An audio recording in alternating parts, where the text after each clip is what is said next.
I don't know where it is in Arizona, but if you're ever traveling through, just like make a giant circle around so you can avoid that area by all means. So you don't get murdered. Murdered. Judas. I'm sorry. It keeps like pausing on your face in the most crazy ways. It's doing it to you too. Shh, it's fine. Just ignore it and it'll go away like a bully. Fuck you, internet. One for the blooper reel again. 2 for the blooper reel. Boop.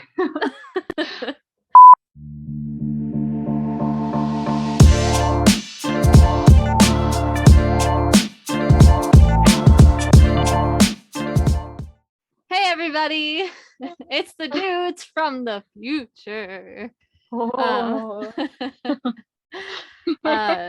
Yeah, we just wanted to hop on and let everyone know that we are very aware of the video problems that you're going to see and the audio issues that you might hear. Yeah, we were having lots of connection issues. It took a really long time, and I guess we were just kind of hoping that it wouldn't be like as noticeable as it is.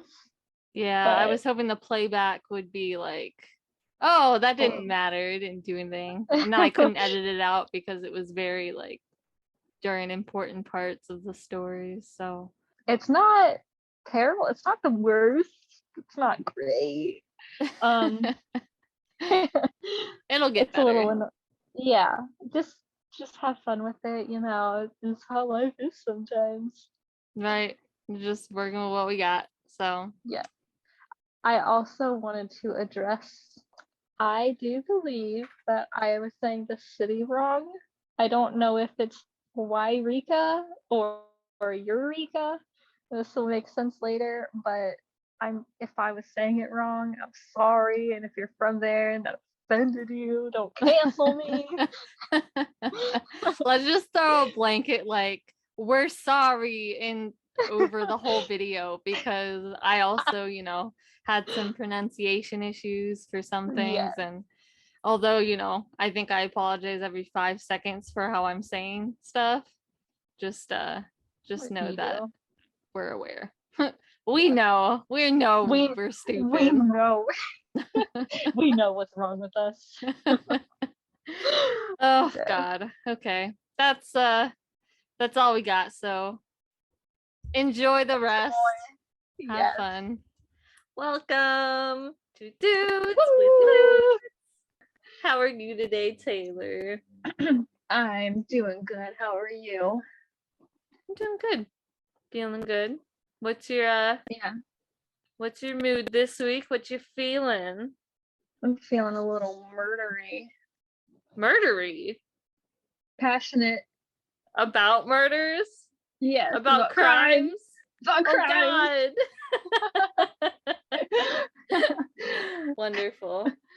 Crimes of passion, perhaps. Crimes of passion.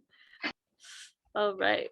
So what kind of crimes of passion have you been what's really tickling your fancy these days?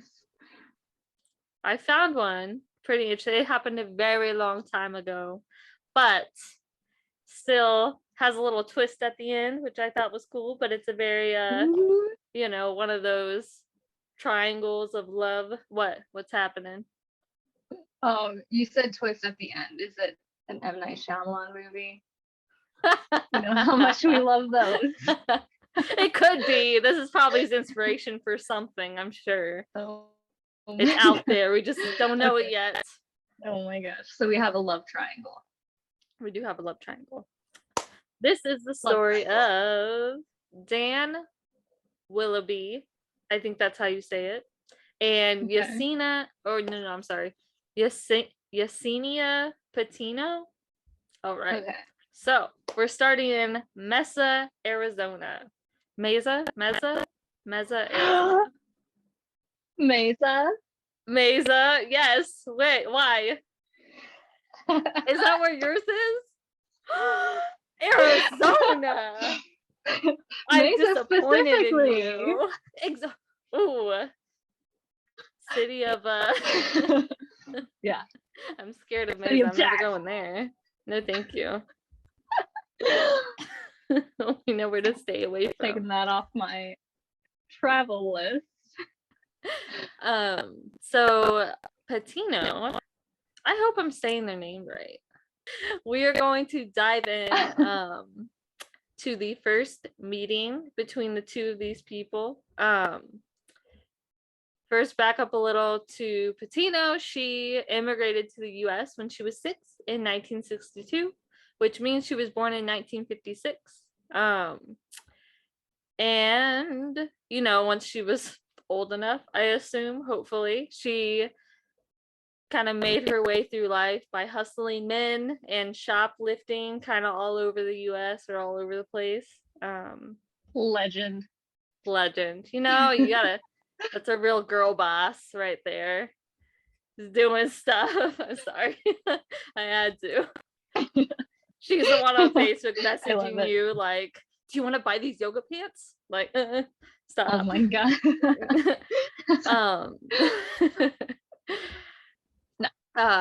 In the late 1980s, she eventually moved to Mesa to be closer to her family. I'm guessing that's where her family immigrated to when they came to the US, and then she's the one that left and kind of went all over the place.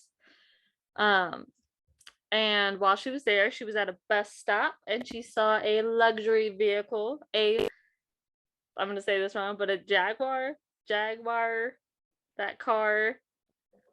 You really think you're going to say Jaguar wrong? I was scared because you know, when you say a word so often and then you kind of become self-aware of it. How often are you talking about Jaguar?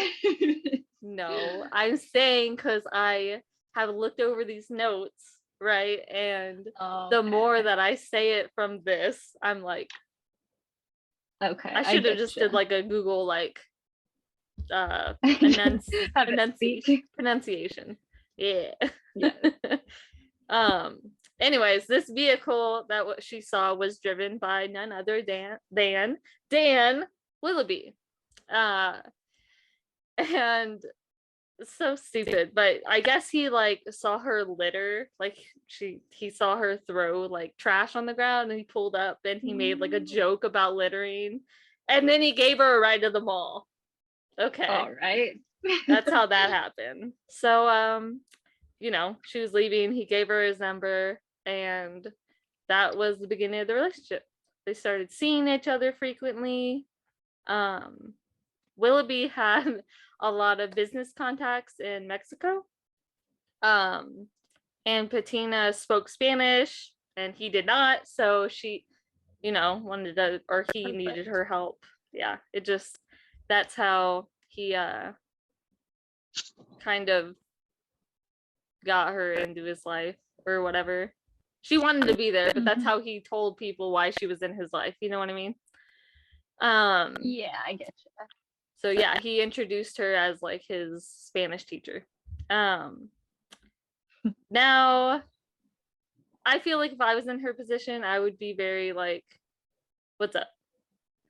Does Patina know about Trish? Yes. Patina knows about Trish. Trish knows about Patina. Okay. Yeah. That's the thing. That's the thing is I would be very weirded out and, you know. Yeah. What's the word when you're speculating something's happening? Paranoid? Yeah, I would be paranoid that something was happening. But she, as I said, he introduced Patina as his Spanish teacher. So that's all she was. Not his girlfriend. Okay. Not his girlfriend. Right. And Dan's wife Trish was actually way more successful than him. She made most of the money. She had a line of herbal supplements with her mom. So they had a very successful business with that. So she made millions of dollars. But yeah, so he started having more frequent meetings with Bettina and more trips to Mexico with her. Yeah, sketch. This escalated into Dan buying Patino an apartment down the street from him. So she was right there. And this house that he bought her, or an apartment or whatever, they had like a swimming pool there. So Dan would bring his kids and they would swim in the pool and they would just hang out there while Dan was studying in the apartment with Patino. That's Yeah. Yeah. And I don't know where his wife was during all this. Like, she was probably just none the busy wiser. making money. True. Probably. You Selling know. her supplements. Yeah, exactly. So eventually Dan's employment comes to an end. Gets fired, let go. He's donezo. So he's not making any more money. It's all Trisha's money. So the apartment and stuff is now being paid for by Trish exclusively, which is even worse. I will say that Dan did in fact learn Spanish, so that is something that happened amongst all this. Good. It wasn't just the cover. He did learn the Spanish. Well, that's good. And could have downloaded Duolingo for that. I know, right? Exactly. You know, need a whole ass woman for this. Right. So Trish could never get a hold of Dan anymore. She never knew where he was and what he was doing. One day she decided to visit Patino's apartment. She went straight to the bedroom and caught Dan putting a shirt on, and she did not see Patino. She didn't see her in the room at all. She was obviously, Patino hid somewhere in the room. Yeah. Or that's what actually Patino actually said herself, but she was in the room. She had hid like in the closet or something. But at the time, Dan had told Patino to deny it when Trish confronted her. And Patino offered to stop tutoring Dan if it was coming in between their marriage. But yeah, they didn't stop seeing each other. Like, obviously, Trish was probably like, yeah, do that. You don't need to do this anymore. You know, he doesn't even have a job. And they didn't stop seeing each other. So this brings us to 1991. The Willoughbys went, the whole family, not Patino, just them. They went to La Conchas, Mexico. Sorry for the pronunciation. For vacation. Why they went to Mexico, I just feel like that's a little weird, considering that's just where he went on all these business trips with her. I feel like that was a weird choice for them to make as a group, but that's fine. I would say so. Yeah, right. A little weird. One of the days, Dan piled the kids into the car to go to the museum. Trish wanted to stay behind for a nap. And upon returning home, Dan sent his kids into the resort, their hotel room, to tell their mom what they saw and stuff at the museum. And the kids are the ones who found their mom dead in the bed. A pillow was over her head, covered in blood. Her skull was actually crushed, and a butter knife was sticking out of one of the fractures in her skull. You see where this is going. You know, you can probably guess. But basically, so the Mexican police took Polaroids of the crime scene. There was items strewn about, $400 and some rings were missing, and it looked as though a robbery went bad, basically. Going back to Arizona, there was detectives that started getting tips from the neighbors around Dan, and probably Dan's old coworkers and things like that people knew that Dan was cheating on his wife. People were saying Dan finally killed his wife, things of that nature. Like, they were literally just like out here gossiping, saying the worst. Jeez. Yeah. So also past coworkers had said that Dan would often come out of the office restroom smelling like strong cologne. He would often say he was going to digital, which was a client company that they worked with, but everyone knew it meant he would be with a woman for the rest of the day. So it's just kind of like, yeah, code or something. And it came out that he had a joint checking account with Patino in which he would deposit money into often. Whether this was before or after he had a job or both, it's probably just both. Probably put his own money in and then continued to put his wife's money in there. She had a whole ass sugar daddy. Yeah, exactly. So I said they went on vacation in 91. And in 1990, it was found out by these detectives in Arizona that in 1990, Dan and Patino were actually engaged. He had bought her a ring, and that was, yeah. So he was married and engaged at the same time. And this was during the time where both of them assured Trish that the relationship was nothing more of a student-teacher type of thing. In Arizona, the detectives wanted to question Dan. So basically, he was acting like a grieving husband would until the subject of money came up. Then he began to like sweat profusely, and his heart rate was up, and he denied having an affair and said that he was happily married and all that junk. The money part made him very nervous. So that was, a big red flag among the other red flags that were already there. And then they questioned Patino. The only document they received from her was a social security card, which had the name Alfredo Patino. I have it written both here. Yeah, so Alfredo Patino. The only thing they learned basically from the stuff that they could get from her was she got a gender reassignment surgery in the 80s. So Yesenia was Alfredo. Yeah, so that's fun. Did Dan know this? Dan did know this, I think. Oh. I'm pretty sure he knew this. That was what happened. But anyways, when she was questioned again, Yesenia's purse was searched, which had Trisha's rings in it. She obviously denied being involved in the murder, but she did admit to being in Mexico partying with her friends when the murder took place. So she was in the same vicinity when they were there, and so, what a coinky dink. Right, 2 red flags. I don't know how you would have Trisha's rings if you weren't involved. You know what I mean? Right. But she did say that she bought the rings off a random man on the beach the day of the murder. Okay. Yeah, right. No, she didn't. So she was arrested this is a separate, I think after the questioning took place, but she was arrested on a shoplifting charge in Mesa. And investigators from Mesa flew to Mexico to do their own search of the crime scene. So I think at that time she was in custody, probably for the charge. And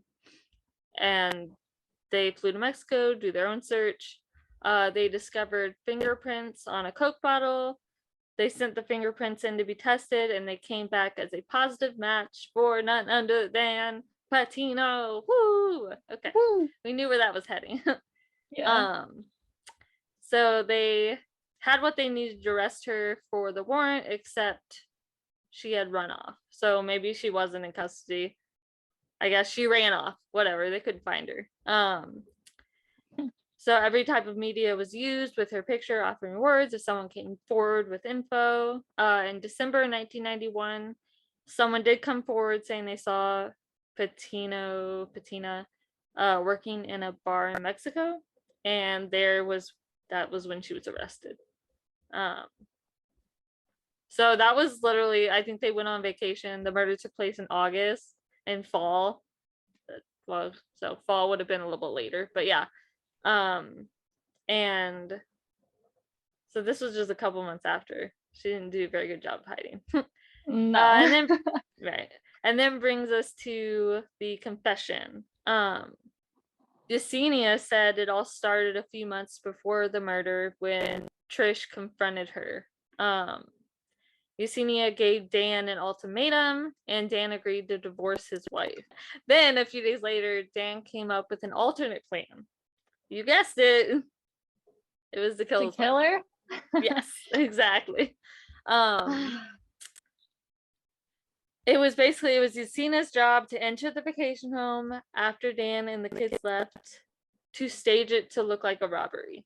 Dan was already to have bludgeoned his wife in her sleep before he left with the kids. So I'm guessing he was going to get the kids out of the room, go back in, fucking kill her, do what he needed to do, and then leave with the kids and then have them come back and find her. Because dad of the year. Why would he do that? Why would he have his kids go in there if he knew that she was going to be in there dead? Why would he say, hey, you guys go on up, I'll be up in a minute? That's right. Up. I'm sorry. I hate him. I hate him all. No, I mean, good. You should hate him. He's bad. Bad news bears. Bad news bears for shout. So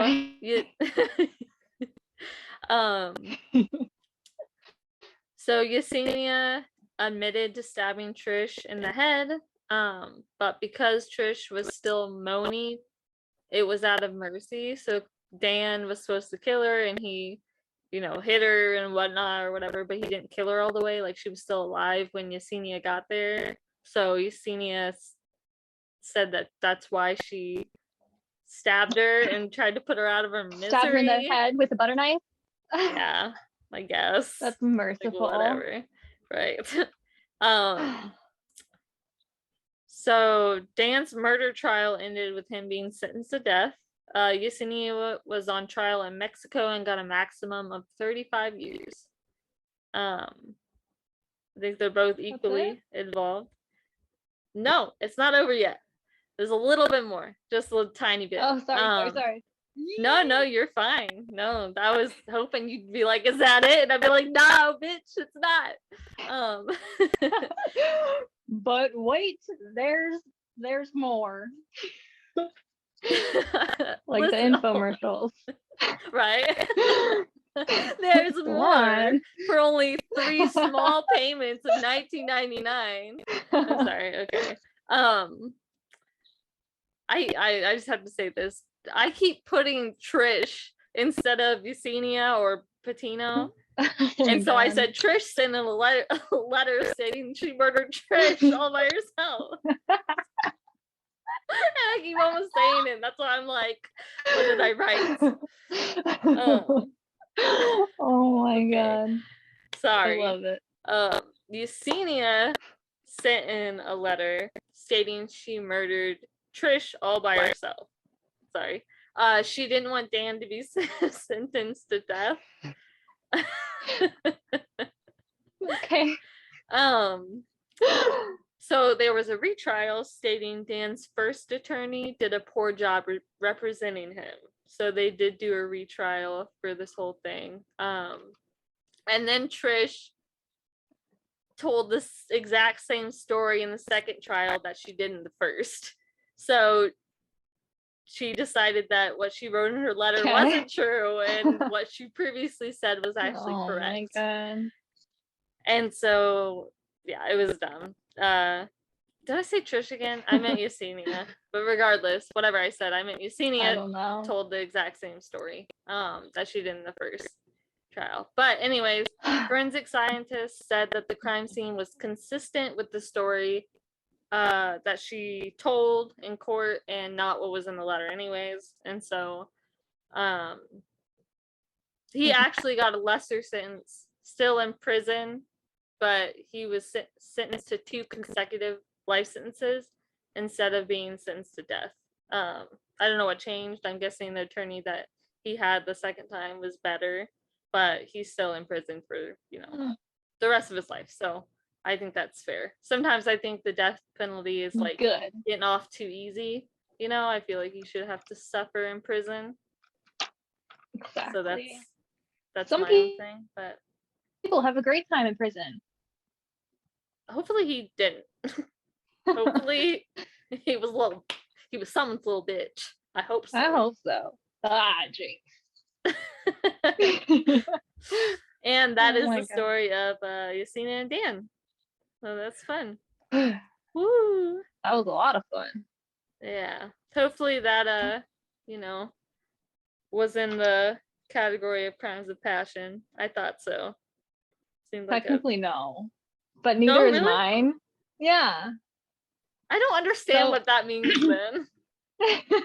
By definition, disclaimer everybody. I'll put this at the beginning, like oh my gosh, we could just change it to, instead of crimes of passion, just passionate crimes. there we go. Passionate. But no. Feeling passionate about crime. That's it. Yes, but no, the crimes of passion are like heat of the moment, like in an argument. Then you're like, oh, I'm so mad, I'm gonna stab you. Oh, you know what I mean? I guess It's not premeditated. Okay. Oh, okay. Well, oh well. We got a It's murder okay. story.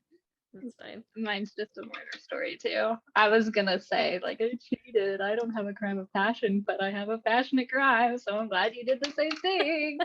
Woo! And we both did Mesa. I'm so happy. This is great.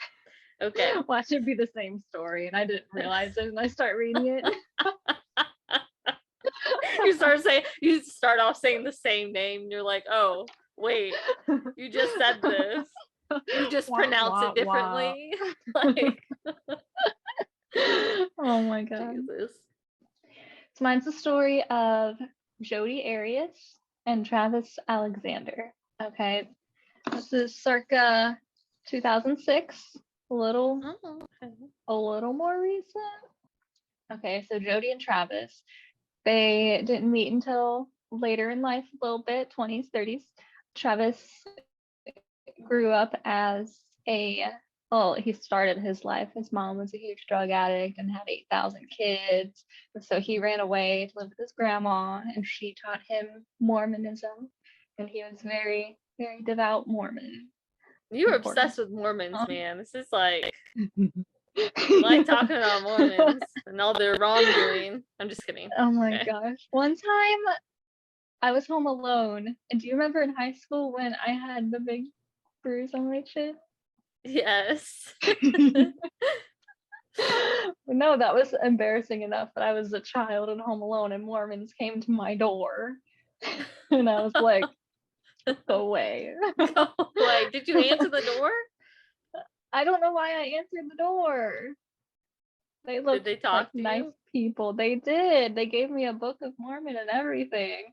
I was sitting there the whole time like, yeah, okay, all right. Okay. I guess you weren't that young. You said you were in high school, right? Yeah. When that happened. I guess that's valid. I mean, I don't like to open the door today. I don't know what I was thinking then. Anyways, Travis was a Mormon. And he became a very successful salesman for a multi-level marketing company. As they do. As they do. It was like it's called prepaid legal. It's like selling prepaid legal services. I never understand the MLMs. But yeah. Anyways, confusing. Climbed up. He was making a bunch of money. Life was good. Travis wanted to move to a city that had, a very Mormon base. Mm-hmm. So he moved to Mesa, Arizona.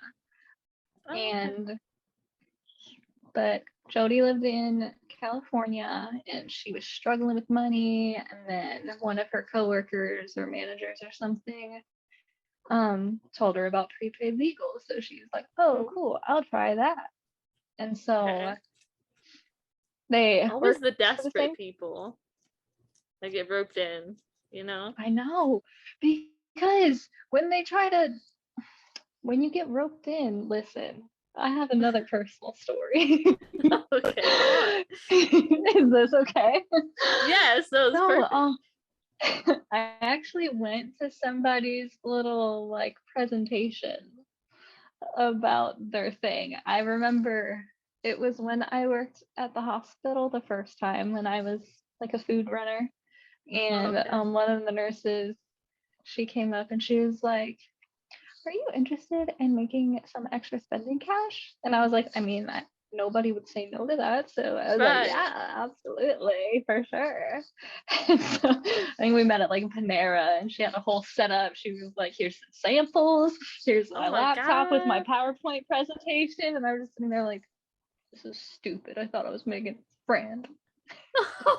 Aw, damn. Like, Nah, she was she wants to like, use me I for got profit. another one. Right. Oh God. I'm guessing that you didn't go through with that, hopefully. No, I did not. I was like, I'm too awkward. I'm not a people person. I can't be a salesman. Yeah. I've also went to a big I went to like not a conference. It was like a little hotel conference room, and there was like a presentation for what was that? Whatever. It was like an MLM type thing where, Yeah. you sold stuff and then you got people to sell stuff under you and blah blah blah. The whole shindig. Yeah. But I didn't do it either, so. Okay, so they actually met, Travis and Jodi actually met at one of those hotel conferences in Vegas. Okay. This was September 2006. They met. He took her to like the executive ball or whatever that you can only get into if they're like high up in the ranks of prepaid legal. Wow. What a Yeah, man. right? And so they were not, they say they were not sexual at this point. He's a Mormon, he's a good boy, he's like, I really like it though. He's like, I want to do it. I've got to do it. I'm sorry. Oh, so she claims though that I think it was that weekend that he coerced her into performing oral sex on him. Okay. Okay. But it was okay because it was not vaginal intercourse. So he Right. was not a sinner, and neither was she. Anyways, so they exchanged numbers, of course. They went back home, they kept in touch. That was September. Okay. And she started to fall in hard lust with him. Hard lust. Okay. Hard lust. It was not love. She'll tell you it was love, but it was lust. So that was December. God, September. And in November, she actually decided she was going to convert to Mormonism a month later after meeting him and get baptized. And he performed her baptism. So, Okay. Wow. I thought that was weird. Yeah, that is Anyway. that's odd. Yeah, so they've been less than a month, and you're like, because she was so obsessed with him, right? And he's Mormon, so he's like, I really like her, but she's not wifey material because she's not in the faith, you know? Okay. So yeah, they were dating casually, long distance. They would meet up at a friend's house. I guess they lived like kind of in the middle, so it was easy to meet up. And these friends noticed that Jodi was a little possessive and kind of cuckoo. They say that if he got up and left a room, she wouldn't have to follow him. He went to the bathroom, she would stand outside waiting for him. Like stuff like that. Yeah. She would go through all of this shit. So at some point during this, they did become physically intimate. Okay. Gotcha. They had a very physical relationship. In February of 2007, they made it official. They were boyfriend and girlfriend. Oh, they were MySpace official. Oh God. Okay. It was great for them. So February, and in June, a couple months later, they broke up. Oh, I thought you were gonna be like, oh, they were June, engaged. Sorry. Jodi moved. No. Went the other They way. broke up They were because Denzo. yeah, yes, Travis broke up with her because she was cuckoo. But the same, like right after their breakup, Jodi decided that she was gonna move down the street from Travis. Oh no. She up and moved her life across the state to like keep tabs on him, keep them wanting it, because That is not they a broke good up. look. No, they would still meet up and hook up and sext and all that. But they were not Yeah, together. they were not Like, together anymore. All right, so they're still hooking up. Okay, bad on both their parts. And in December of 2007, Travis gets a new lady. However, still hooking up with Jodi. oh no. How very Mormon of him. Bad. But obviously, Jodi is extremely jealous of this lady. She sent her like an email pretending to be somebody else, because this lady was also Mormon. So she sent her an email saying like, God would not like you whoring around. If you ever sleep under the same roof as a man again, you're going straight to hell. Blah blah blah. Oh my God. It was wild. And she also slashed Travis's tires. I think it was 2 nights in a row. Like he got them fixed the next day, and then she slashed his tires again because they were hanging out. Like press charges or anything? he didn't have proof. I feel like he should have invested in some cameras, but okay. This is the early 2000s. They had cameras. Home security cam, not as prevalent today. Okay. I mean, as it is today. Anyways, she also slashed the ladies' tires, I think.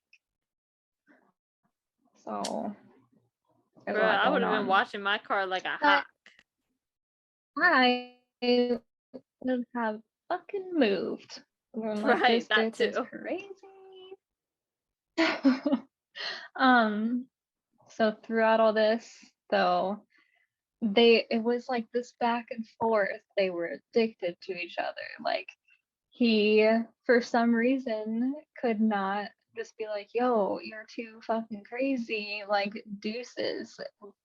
I think it was just sexual though, because he was dating regular Mormon girls that were like, oh, until marriage, but he was like, I want my nut now, and I can get that from Jodi, so I'm gonna go get that, you know. And then he's gonna be all Mormon with the other girls, right? Exactly. So Jesus. he was a piece of shit too. Yeah, definition of having your cake and eating it too. Like, yes. And like they both pretended like that they were both virgins, and even when they were dating, they were like, "Oh, we're so good, we're pure." They both pretended they had Whatever. halos and were God's people. I get it. Yeah.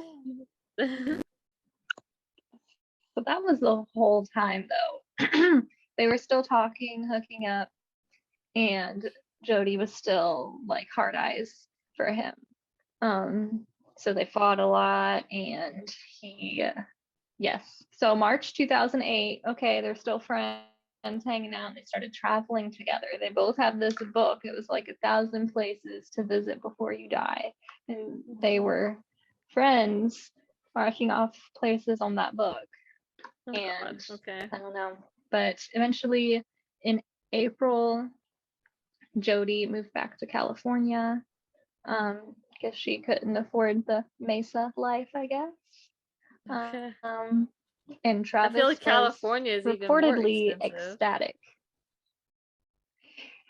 I feel it was like, it depends on where in California, right? I Eureka, guess. California. I didn't even know that was a place, I but don't sure, know. it's probably. No, she moved back in with her grandparents. Oh, okay. Sorry. So cheap as hell. She moved back to Cali, moved in with her grandparents, but they kept their long distance like sexting relationship going. She actually recorded all of their phone sex conversations without his knowledge. Go ahead. Oh no. She never really explained why. It could have just been for her or blackmail to get him to like be with her or something. Right. Sounds like blackmail. There was that. And right. So fast forward to June. Okay. On the 2nd of June, Jodi rented a car. Okay. And she was planning a trip to visit her friend and old fling. I think he's also in California, but like I think Eureka is like up and wherever he was down. Gotcha. So she rented a car and she bought extra gas cans, right? She's going on this trip. Okay, and she actually dyes her hair as well. And she around these couple days, the gun in her parents' house was reported stolen, burglarized. Wow. There was a string of burglaries in the neighborhood, so who knows? Wow. Okay. Totally wasn't Jodi, of course. Who would suspect her? Not at all. So on the 4th, while she's doing her little road trip, she makes a pit stop to none other than Mesa, Arizona. And they were taking pictures and stuff. This is important. They were taking naughty photos of each other. Very explicit. And and so at one point, Jodi is taking pictures of Travis in the shower. And then that is where the last photo of Travis alive was taken. Oh, she no. attacked him in the shower. And there was actually a photo that was, sorry, back up. She had it on, it was like a fancy camera, so it had like an automatic thing. It would go every few seconds, just automatically take a picture. At some point, there were like, I think it was 2 pictures taken of like the body, and one of her like dragging him. But it's not very clear. Yes. It's not very clear. So it's hard to you probably tell. make out There's what like that is. Foot. Yeah, you can see it's her foot and like his head on the ground. There's blood. Anyways, so Mr. Travis had 27 stab wounds, front and back. Oh, Jesus he Christ. was shot She in went the ham. face. She went ham. Just wait though. It gets better. He was shot in the face. There was a bullet found in his cheek, and his throat was slit from ear to ear, like all the way. Jesus, like up and around. They reportedly had a hard time deciding, like figuring out what his exact cause of death was, just because there were so many different things that would kill you that happened. I think I would just chalk that up as like loss of blood. Right. Exactly. Yeah, that's See? what they did. Yeah. But yeah. And then so she did all that, and then she staged him, like she put him in the shower. But he wasn't there when he was killed. But she put him in the shower, and he's like sitting there, and she tried to wash him off. Okay. And then she tried to clean up a little bit, but not really. She left a bunch of blood. She dipped on out of there, and then she went back. She went to visit her friend like she was supposed to, like nothing happened. Right. Okay. And so Travis traveled a lot, okay? And he had a trip to Cancun coming up. Okay. With a girl. Ooh. So I don't know if that's officially why, but I think that's why she killed him, because she was jealous. Probably. Sounds girl about got right. to go and she didn't. But so his roommates were used to like not seeing him very often, not seeing him around. So 5 days. The body sat there for 5 days and nobody knew. And Oh it's my like, God. could you imagine that stink? Right. Like, I feel like after the first day, your body starts to, decompose and you get stanky and neighbors start complaining or wherever they were. Right. Yeah. But Crazy. the cops even asked the roommates, like, yo, like, how did you not smell that death? And then they were apparently like, well, we're a bunch of dudes living in a house together. We're all in our 20s. We're not the cleanest people.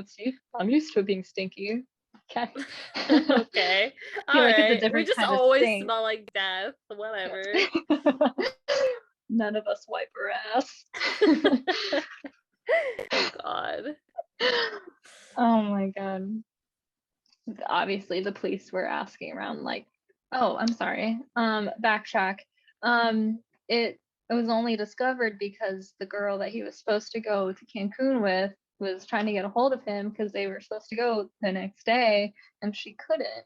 And then she started to get worried. She went to his house. Nobody was answering. She called some of their mutual friends. They came over and they got the code to the garage. Gotcha. So that they could go in, and then they all found him like that. And then there, Kacie, look at the crime scene photos. There's so much blood. It's horrible. Oof, I don't know if I can. I just, you know what I mean? It is like, I feel like my yeah. mind just like makes those things. I just like have to pretend it's like from a movie or something to like, and just knowing that it's not. Gotcha. It's just like, ugh. God, it makes me uncomfortable. It is bad. Yeah, I get you. Well, I also saw the autopsy photos, and they were so God. bad. Like he was fucked up. I'm sorry. No, I could not imagine like that. hating somebody that much. Yeah, So that's anyways, why you yes. said she was in hard lust and not in love, because that's not something to do to someone you love. So the police were asking around, like, hey, anybody have any idea who could have done this? Literally everybody was like, Jodi. For sure it was Jodi. Like, there's not a question in anybody's mind that it was fucking Jodi. And so before they could even do anything about that, it was like that night when everybody was like still there getting information. They're all surrounding the house, mourning. Jodi started calling his friends, saying like, well, most of them didn't answer, but some of them she'd be like, yeah, I'm trying to get a hold of Travis. He's not answering my calls. Like, is he okay? Wow. Okay. And then somebody was finally like, yeah, he's fucking dead. I'm sure in their mind they're like, you know this. Right. No, exactly. Yeah. She actually called the police station herself, saying like, yeah, I heard Travis was dead. I'm really upset, but I want to be able to help any way I can. So I'll answer any of your questions if you need me to. Like, she's psycho. Psycho. You tell she tried. Sorry, one. No, she just tried to be so manipulative about it that she was not good at it, I think. So she was officially questioned in person, so they had a little camera going. And her behavior was bizarre. She at one point when like the cop left the room for a minute, she did a headstand, took her shoes off and just like did a headstand. Like, all right. and she started singing. Like, I don't know, it was weird. Yeah, she's And a little then, messed up in the head. She's unstable for sure. yes, absolutely. And she was denying being there, but the cop was like, well, we know that you were there because we found these pictures. Right. And then he was like, this is you. And then she's like, I guess that looks like me. And he was like, that's all of you. That's all of you. But no, Jesus. she actually attempted to destroy those pictures. She put the camera in the washer and ran it. Okay. However, that it did destroy the camera, but they had a memory card in there. And they were able to get the pictures from the memory card. They were time stamped and everything. And there so you go. she was like, Case closed. Yeah, right? No, she was like, I wasn't there. Like, I was visiting my friend in California. And then he was like, well, we have you here. Like, we know you were here on this day. And she's like, oh yeah, I forgot. On my way to visit my friend, Travis begged me to come over, so I stopped there as well. Right. Like, show me the receipts, show me the text messages or the phone calls or something. You know? Exactly. Okay, so there was that. Her story changes a couple times. So I don't know why. I mean, they had to have officially like arrested her. She wasn't tried yet, but she was arrested, and while she was arrested, she changed her story. She's like, actually, I was there, but I didn't do it. It was ninjas. Okay. All right, Jodi. She says like these two people, a man and a woman, came in and they were dressed in all black and they were like acting like ninjas and they killed him and they, for some reason, they spared me my life because they said that I wasn't what they were there to get and they let me go. And then I was just so scared. I didn't want to say anything about it because they threatened me and my family if I told anybody. So now I'm worried about the ninjas. You know, she's crazy enough that like I feel like in her mind there were ninjas there, you know. I just think that she's something. She is something. Her story changes again. Okay, no ninjas. No more ninjas. The ninjas are gone. She says that she made up the ninja story because she didn't want to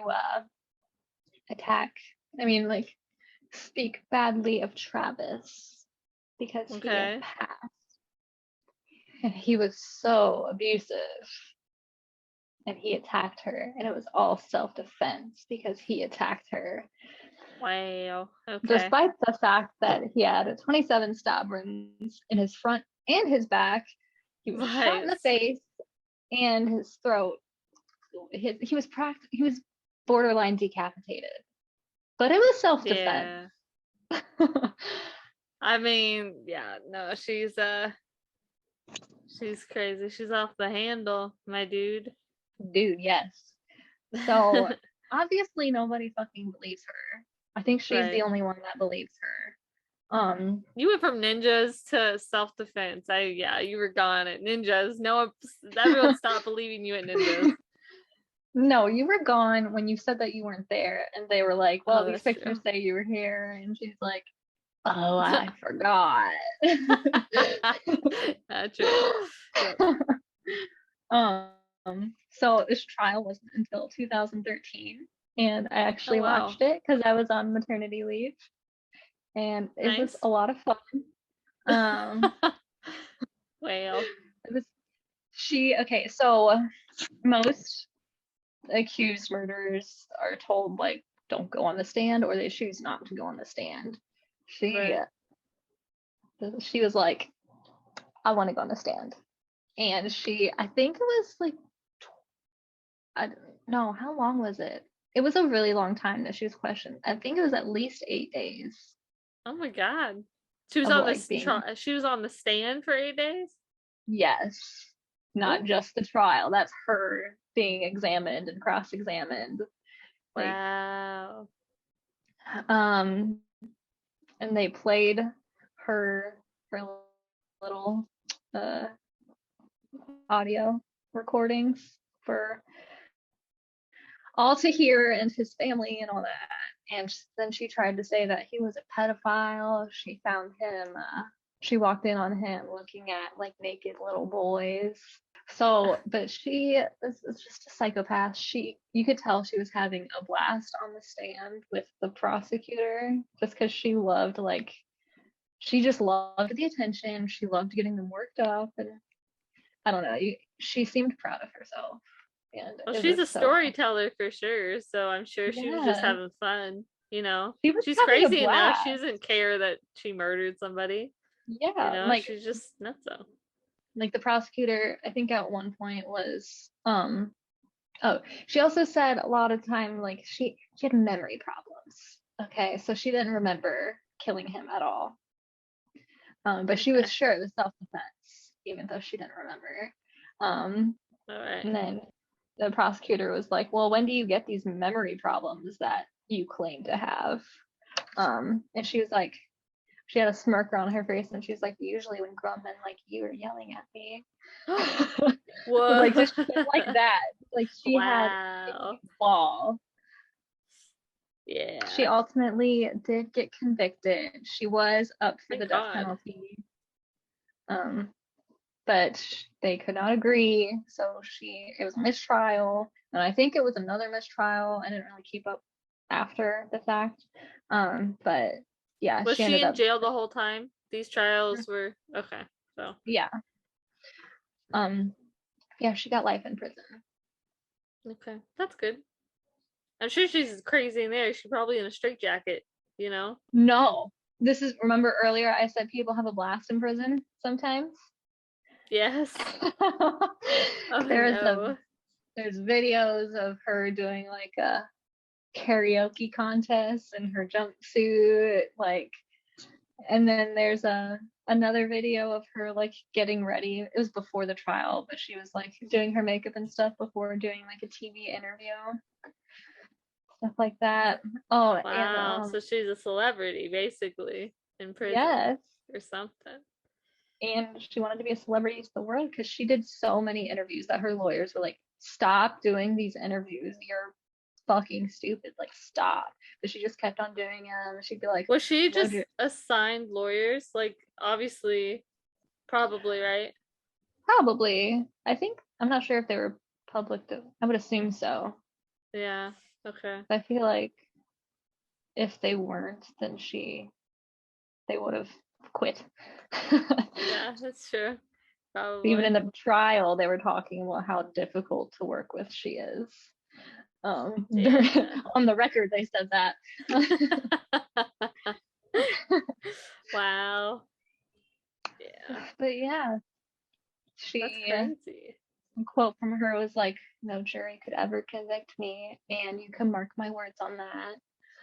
She said that with that was another thing. She said that was the biggest smile on her face, and her mugshot was her like dolled up and Are you smiling. serious? Yeah, Hold on, I gotta look this up. look it What's up, her Jodi Arias. Jodi Arias? Yeah, Jodi AR. Arias mugshot. That's like the third auto search thing.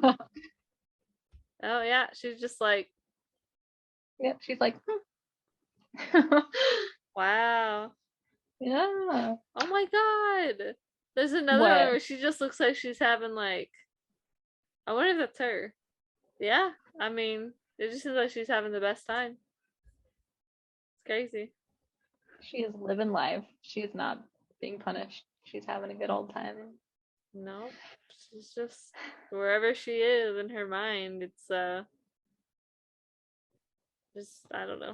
Somewhere. I don't even want to say it's her be. making the best of it, because I think she's just like she is at her best She right is now. that. It's like Yeah. right. Jesus. Oh my God. Well, I'm glad she's at least in prison, because at least in there she can't do much damage. Right. Whoa. What? My voice just sounded like a robot when I said damaged, and I don't know why. Oh. Great. Damn, man. I went for goat noise, I guess. Damn it. Yes, exactly.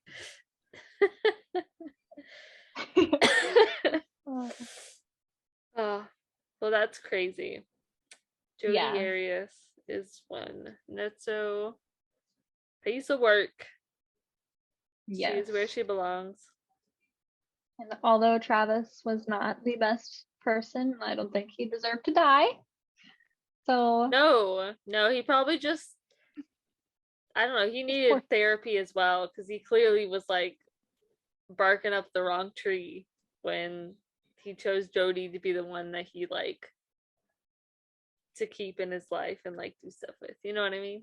I mean, he kept her around strictly for sexual purposes, so I think his therapy should be based around sex addiction. Yeah, pretty much. A little bit. So that was my passionate crime. She was very passionate about him and passionate about the process of killing him. The way she did it. Yeah, that's very intense. Overkill For sure, man. Like that's making my murder sound like a walk in the park. Like, dang. Well, that was fun. I'm glad. Well, I'm not glad for any of this. I hope none of this ever happened. I'm glad those people died so that we can talk about it. No. Well, I'm glad we could bring these stories to because I had never heard of yours. I don't know if you ever heard of yours. Exactly. It's so crazy that they are around the same city. Yeah. Specifically. I feel like there must be a lot if that happened, because you know how many crimes we could have chosen and we just happened to chose. Do you know what I mean? I think there's some bad juju in Mesa. There is. Like you said at the beginning, we're avoiding that place forever. Yep. But yes, it was fun. Thank you for sharing your story. Thank you for listening. Yeah. We will see you next time. Goodbye. Bye.